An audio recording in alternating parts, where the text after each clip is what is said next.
Alright, welcome to Game Education. This video we're gonna have a look at For Honor, which is quite a nice fighting game. And if you've ever played any games like Street Fighter or Mortal Kombat, then you might also like this kind of game too.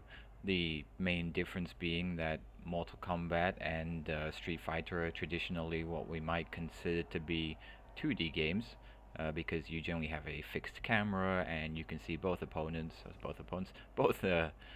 fighters at the same time, and you both kind of fight on the same screen.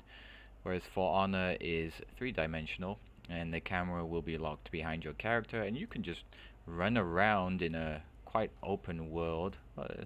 Depending on the map and the game mode you play, will determine how open it is or isn't. But it is very similar in many respects. So all we're going to do first is we're going to have a look at, this is the main menu. And from the main menu we have a couple of options that we should look at that are quite important. We have multiplayer, and multiplayer is the first option because primarily it tends to be the more popular game mode. We have the story mode, and story mode just essentially takes you through the story, playing different missions, different kinds of quests, and it gives you some cutscenes. It tells you more about the world, and you play different characters as you go through the story. Now, actually, I haven't played much of the story. I've only played some of the first chapter, but that's enough for me to know what it's like and whether it's the kind of thing for me, which it isn't. It might be for you. I'm not saying the story is bad. It's just not something that particularly interests me. But if you want to play the story, this is how you do it. This is how you'd go about it. So you can just click on chapter 1 here and then go to the mission you want to play. Of course, your first one will just be the one here and not these ones that I have unlocked by actually playing. So if we have a look at the bottom of the screen here, the bottom left, we have a little button that says Heroes. If we click on this, this will show us all of the characters that you can play in this game essentially, and mousing over them will give you a quick preview of them standing in some idle pose, with all of their equipped items that you've equipped with them. If you haven't played the game before, then they will just be wearing their standard armor. And if I want to show you that, I think I can show you that. If I click on this character here, if I go to loadout, let's say, no, I've modified all of those. How about this one? Is this a default? Here we go. This is essentially a default character look. This is the Kensei, who I have played a little bit, and each character you can see here, loadout, has 3 different loadouts. And essentially when you use this customize option, you can change the armor they are wearing, the appearance of the weapons, and so on and so forth. So let's just have a quick look at this. Let's go to loadout 3. This is the default. And as you play games, you will accumulate armor, different pieces of armor, different pieces of weapons. You see the weapon here is split into 3 pieces: the hilt, the guard, and the blade. If I click on the blade here, I'm given the options of the blade types that I have so far unlocked for this character. And as I mouse over them, if I want to see what the weapon would look with this particular piece, I can either click on it or I can even just press Shift. And Shift will take me to this nice preview screen here, where by holding the right mouse button and dragging my mouse, I can rotate the weapon to see what it would look like with this particular piece applied. And you can do the same thing with the armor. Now you don't actually start with any pieces of armor, but like I said, as you complete games, win or lose, you have a chance to collect another piece. And once it's collected, you can just click on it, click equip, and your character will now wear this piece of armor in this loadout. They all come with different abilities, but actually these special kind of abilities here actually only apply in the 4v4 game modes. So you don't actually really need to worry about them so much, and they don't have a huge effect on the gameplay. They do have some effect, and if you do have some of the really good ones and you understand how they work and you can put them to good use, then you can have a significant effect. But overall, you don't need to worry about them too much.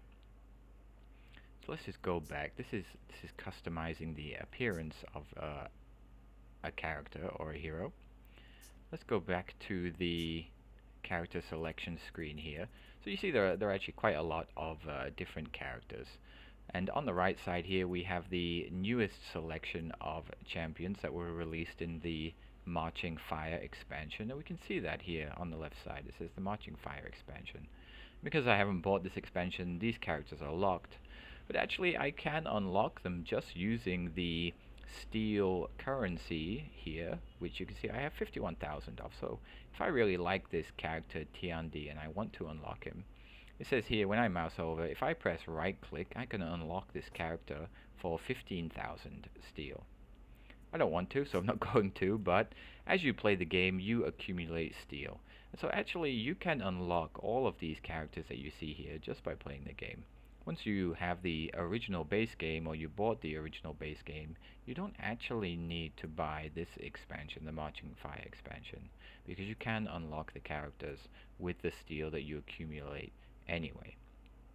And doing the multiplayer missions every day will take you maybe an hour and will get you at least 1,000 steel per day.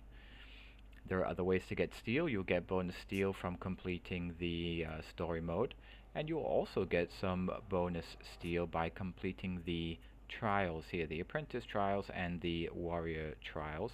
If you complete these, and you can see I have completed them 100%, you will also get some nice bonuses.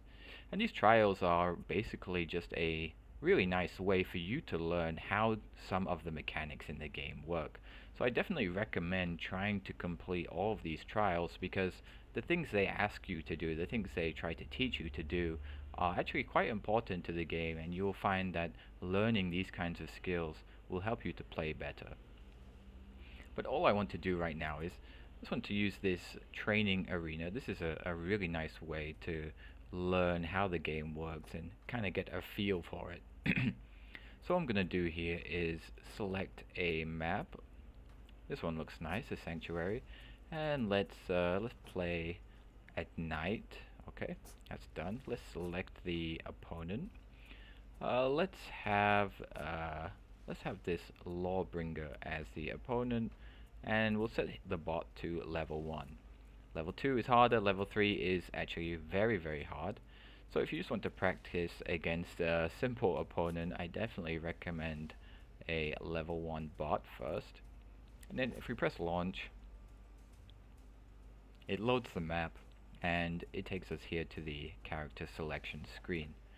So now all we're going to look at here is what we get when we mouse over a character is the name of this kind of character. So this one is a Shugoki, and it says here heavy and easy. Heavy means the character class. So heavy characters tend to be slower, they tend to have more health, and they tend to be more defensive in nature. If we compare to, say, the Warden is a Vanguard, and Vanguard tends to be a jack of all trades. They're not too bad at anything, and they're not too great at anything either. Move over to the Peacekeeper, and we see that Peacekeeper is an assassin. Assassins tend to be much faster. They're able to do quite a lot of damage, but also they tend to be a bit squishy. So they have lower health and not as good defenses in the case of, say, for example, the Conqueror. The Conqueror has a shield, and this makes blocking much, much easier than it is to block with a couple of daggers like the Peacekeeper has here. Not that you can see them very well, but you can see them there. The short sword and dagger that the Peacekeeper has. So depending on your own play style and what you think you would enjoy most, you can have a look at these different classes that each of the characters have. And then also it will tell you the difficulty of this character. So the Peacekeeper is a medium difficulty character. The Warden is an easy character. Shugoki here is also an easy character. And then under that we have another couple of words, and these are basically like the key words of this kind of character. What do they do? What are they good at? And so Shugoki, it says, is a disabler. And a disabler will be a kind of champion that has some ability to stun opponents, or to knock them down, or to do something so that they can't function as well as they could before. And so disablers can be very helpful in things like team fights. If you're able to stun your opponent so that your teammate can hit them more easily, That's some nice teamwork. And the other thing we have is hard hitter. And really that just does what it says on the tin. If you hit with this champion, you're going to hit hard, and that's the end of it. You will do generally more damage per hit than other champions. Let's have a quick breeze through some others. The Raider, for example, is adaptable and straightforward. I hope that's fairly easy to understand, and I don't really need to explain much more about that. The Berserker is short range, pretty easy to understand, and a Harasser. Now, Harasser, you might understand as a kind of champion that can jump in, do some damage, and then jump away again, and is, always trying to harass their opponent rather than just going full in attack or full on defense. They're jumping around, doing some damage, and generally being quite annoying, you might think. The Highlander is two combat forms and a technical fighter. And we see that this is a hybrid champion and it's hard. And it's hard because it has two combat forms. So two ways for you to manage your attacks and how you attack. And technical fighter means there are a lot of different moves, a lot of different combinations you can do. So this kind of champion would probably take longer to learn and longer to be adept with than it would be with an easy character that is not a technical fighter and does not have two combat forms. But there are a lot of champions here, and you can peruse them at your leisure. For now, I'm just going to select the Shugoki here and my first loadout. My other loadouts have some different aesthetic appearances just for fun, but I like this one. So let's choose loadout 1 and press ready. And here we get the preparing for battle loading screen as it loads the map. So because I'm against the bot, it won't actually show my opponent. If you play against another player, you will see your opponent on the right side there instead of this kind of orange holographic image. Here we go. There's my opponent, and here's me. So because this is a training match, actually my my opponent here won't attack me because the bot is automatically set to just approach you and do nothing so that you can practice without being, killed. So let's have a look at what we can see first. On the right side in the top right hand corner we see 3 or 4 moves tagged. It says bash and smash, and we have a highlighted left click and a comma and then a highlighted right click. Essentially what this is showing you is some of the moves that this character that I've chosen has. And if I want to use some of these moves, I can't just right click, left click, right click, or right click, right click. Actually the first thing I have to do, and you can see it if you look at the center of my character, it says press left control. What left control does when we press it is it zooms in a little bit and it highlights a small circle around your opponent. So now you are focusing on this opponent. And in the middle of my character now, I also have this what would you call it, a triangle with 3 directions. We have left direction, right direction, and up. And essentially what this represents is if it's on the left side and I press left click, and left click is fast attack, then I will do a fast attack from the left, as so. If I move the white over to the right side and left click, can you guess what will happen? It's a right-sided fast attack, and of course the same will be if I put it to the top. Now this doesn't only show you the direction of your own attacks, it also is used for blocking your opponent's attacks. So if my opponent does a top attack and I am blocking at the top, which is automatic for this character, then I will automatically block it by having this white bar you can see in the middle of my character. If it's at the top, it will automatically block attacks from my opponent that come from the top. Same for the left, same for the right. But if I'm blocking on the right side and my opponent's attack comes from the left, then it won't be blocked, it will hit me and do damage. Okay, so that's the basic combat here. Moving to the left, right, or the top to choose the direction of your own attacks, but also to choose the blocking direction against your opponent's attacks. And this is the most basic combat mechanic of this game. So now that I am actually locked onto my target, I can use this bash and smash move that is linked in the top right corner of the screen. So let's try that. Let's just do a top bash and smash. So I'll left click and then right click. And there we go. We get a nice little combo happening, and you might also notice in the top right that that move bash and smash actually was highlighted as I completed it to give me the confirmation that indeed that was correct. That was a bash and smash. If I want to do a bone crusher, that is 2 right clicks, which is 2 heavy attacks. So let's move a little bit closer. Let's try some right-sided heavy attacks. On 2, there we go. And that was indeed a correct bone crusher. And then the third one we have is called Crashing Thunder. It says not in guard mode. We are in guard mode now. That's what we do by pressing the left control button.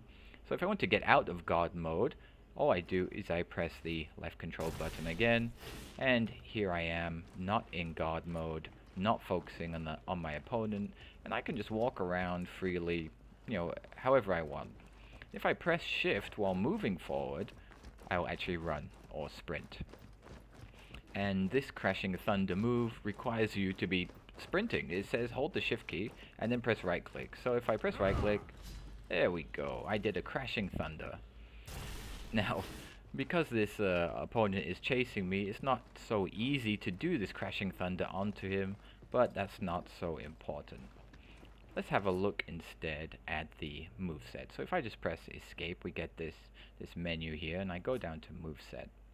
Moveset will tell you all of the moves that this character can do, and on the right side here we also see a little tick, and we can put that on or off, and all this does is this is what shows us these moves in the right hand side of the screen.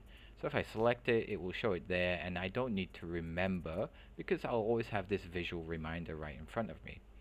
So if I want to practice, say, Demon Ball, I can click on this. It has the tick on it now. And if I just go back, all that's highlighted in the top right hand corner is the Demon Ball, which says press F and then press right click. Oh, there we go. I did a Demon Ball and my opponent has died because he has no health left. Wonderful.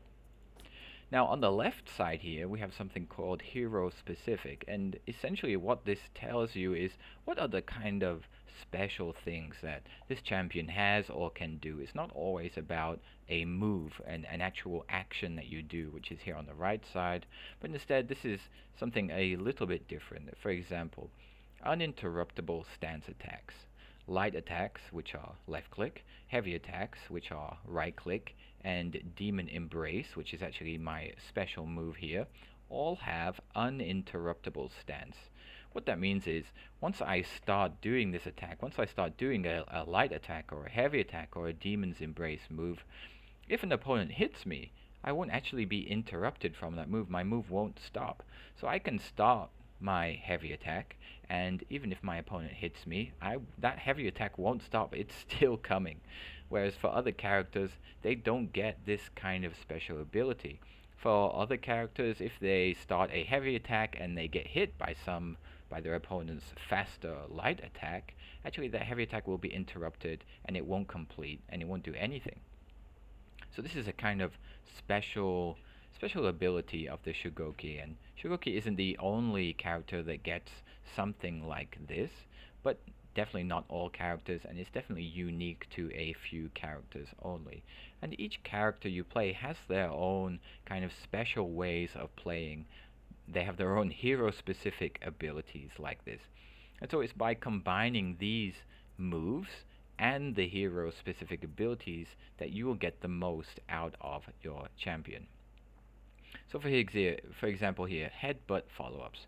After a headbutt, I can press the right click, which is a heavy attack, to perform a heavy finisher, or I can press F to guard break. And F is guard break. All that means is when we press F while locking onto an opponent, is we do this. And if we don't do anything after guard breaking, the opponent will just push you away, like that. But what we do is, after we guard break, we can right click. This is actually a special attack called Demon Ball. Or we can actually just press F again, and that gives them a little push. Now, the push doesn't seem like much, but actually if you can push your opponent into a wall, you see they do a little stumble, and they bounce off the wall a bit. And what this does is it gives you an option to get an attack on your opponent that maybe they don't have time to defend or to block.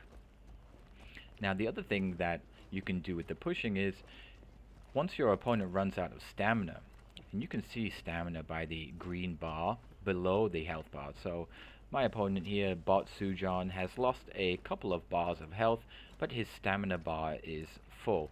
Now, if you watch the stamina bar above my character, as I do some actions, you'll see that each of my actions actually take up stamina. And once I get to low stamina, I actually won't be able to attack anymore. So almost done. There we go. If I try to attack now, my attacks are actually really slow. And if my opponent happens to parry me or to push me to the ground using the guard break and then pressing F again, I will actually fall completely on the ground and be completely at the mercy of any of my opponent's attacks for a few moments. So these are the main buttons: your fast attack, your heavy attack, and then your guard breaks, which has quite short range, allows you to push your opponent, or just allows you to make them stop defending for a few moments and get one last hit in, or get any kind of hit in that you like. So these are the basics. Press left control to lock on, press left control to not lock on. Left click, fast attack, right click, heavy attack. If you press both of the mouse buttons at the same time, that is left and right click, you'll actually do a special attack, which is called a zone attack. While locked on, if you press the space bar and a move key, you will dodge, like so. So you can use dodging as another way to not get hit by your opponent's attacks, just like you can with blocking. Now you can also parry an opponent's attacks. Sorry, the red eye glowing effect there is getting a little bit annoying. Now you can actually parry opponent's attacks, and to do that you have to perfectly time a right click onto your opponent's attack. Now, I can't do it while the opponent isn't attacking me, so what I'm going to do here is I'm going to go to my opponent settings, and the opponent type here, if I just move this over to AI bot level 1, go back, and wonderful, he's attacking me now. So because my white bar wasn't on the left side, the attack went through, wasn't blocked, this time blocked, and the third one hit. So I could block the first one and the second one. The third one, my reaction speed just wasn't good enough. Didn't block that one, blocked that one. You can see the different effects. When it gets blocked, there are some sparks that fly and other things like that. So what I'm looking to do here is parry, just like that. As the attack comes in, you'll see the opponent's white bar, white arrow that represents their aiming or blocking direction, will flash red for less than a second. And if you can right click during that flash, like I just did then, you will actually be able to parry your opponent's attack. I didn't do it that time. You can parry your opponent's attack, and what it does is it actually drains some of their stamina and puts them off guard. And you actually have some special attacks with some characters that require you to parry first to be able to do that special attack. Some champions are really good at the counter attack, and counter attacks can come from parrying your opponent. So that's enough of trying to parry and getting hit. If I try to now show you one of the more interesting things about For Honor, which is, in my opinion, the finishers. Here we go. Once you kill a opponent, you have the option to press E or Q. Oh, he got some on his shoe. Lovely. And you execute your opponent. Now, in some games, such as Mortal Kombat, you can also do that, but it's not so easy to do. In For Honor, though, it is very easy to do. Once your opponent is dead by a heavy attack, has to be a heavy attack. If you kill an opponent with a light attack, you won't get the option to execute. Once you kill an opponent with a heavy attack, you will get the option to execute, and then you press E or Q. So let's just go for another one of these. Let's try some combos. And if I press Q this time,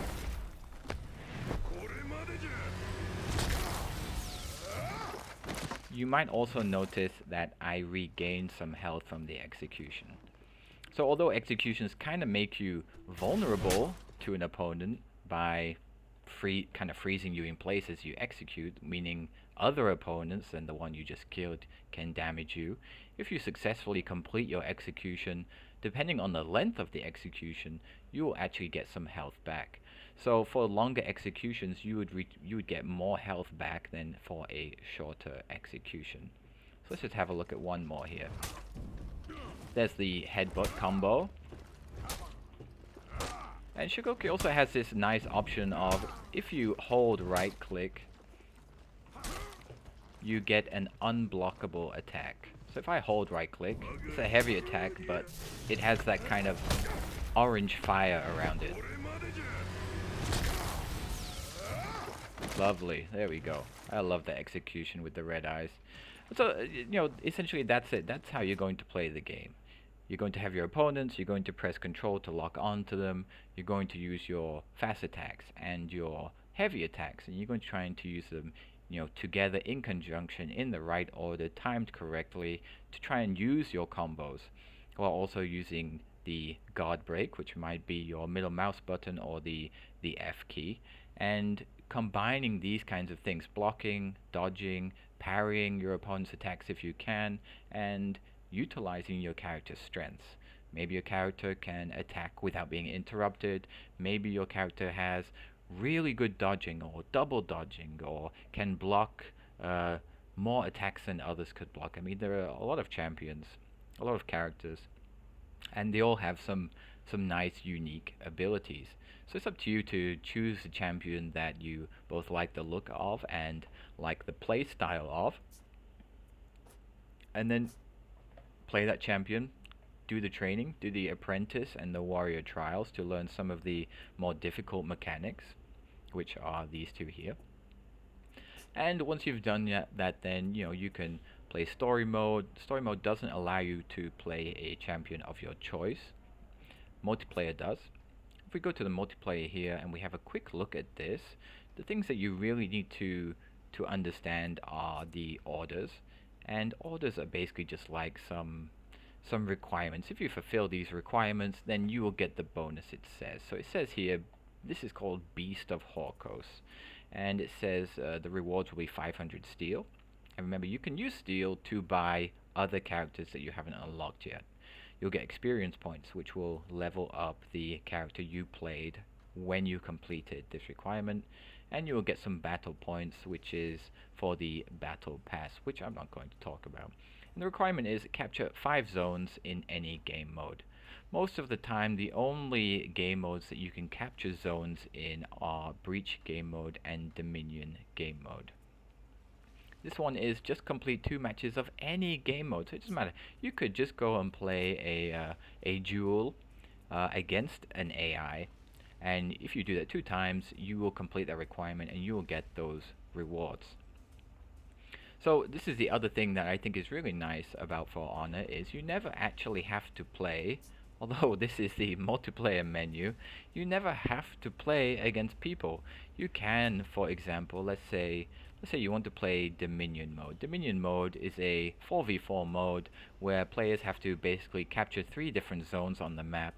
By capturing the zones, you get points over time, and once you get 1,000 points and then eliminate your opponent's team, your team wins the game. Fairly simple. You can actually choose to just play players against the AI. So you would have 4 people on your team, and those 4 people, including yourself, would just be playing against computer-controlled opponents. However, you can go actually even a step further. If you go to the parameters here, if we click this, we mouse over this player versus AI here, we see something called matchmaking on. Now to change this, I have to mouse over the player versus AI here, and then I can press the space bar, and that actually turns matchmaking off. What that does is essentially it stops you from playing the game with anyone at all. So if you play 4v4 Dominion, player versus AI, with matchmaking turned off, you'll actually have 3 computers on your team against the 4 computer players on the enemy team, and you're just playing completely by yourself with the computer and against the computer. So if you're not interested in playing against other players, actually you don't have to. That's completely up to you in this case. And there are plenty of different game modes, and you can play all of them just by yourself if you like. You can play with people on your team against computers, or you can play completely player versus player, and there are people on your team and people on the enemy team too. And sometimes there will be a special event. We can see here, this is called Carousel of Horkos, 4 days left. These are special events that have some special different kind of game mode that may give you some special rewards for playing it. Just have a look, see if you want to play, see if you like those rewards or not. Now for the other part here, the contract orders, you have 3 options here. Same as the daily orders, tells you the rewards, tells you the requirement you need. Renown score, for example, here you won't be able to get renown score in game modes such as Duel or Brawl, but you will be just fine getting that kind of score in a Dominion or Breach game mode if you'd like to complete that. If we just click on one of these contract orders here, we're actually given a list of other contract orders. So once one of these is completed, this section here will be empty, and we can just click on the empty section and we can choose another mission that we would like to try and complete to be able to get even further rewards. If we look at all the steel rewards that we can make or we can complete today, including the 2 from the daily orders, which are 800 added up, you can see that it is completely true that just by playing for 30 minutes or an hour a day, you can easily make more than 1,000 steel per day doing that. And so by doing that, you will easily be able to buy all of the characters that you would like to buy. And so that's it. That's what we have. There are other things that you can do, such as the arcade mode. However, arcade mode does require you to purchase the Marching Fire expansion. And I haven't purchased that expansion, so there's nothing really for me to do with that. You see, it's locked for me, so I can't do anything about that. But hopefully that helps you to understand the basics of the game, how you play it, what are the different things you can do in the game, and hopefully you feel a bit more confident now playing the game yourself. So thanks for watching, and come back next time.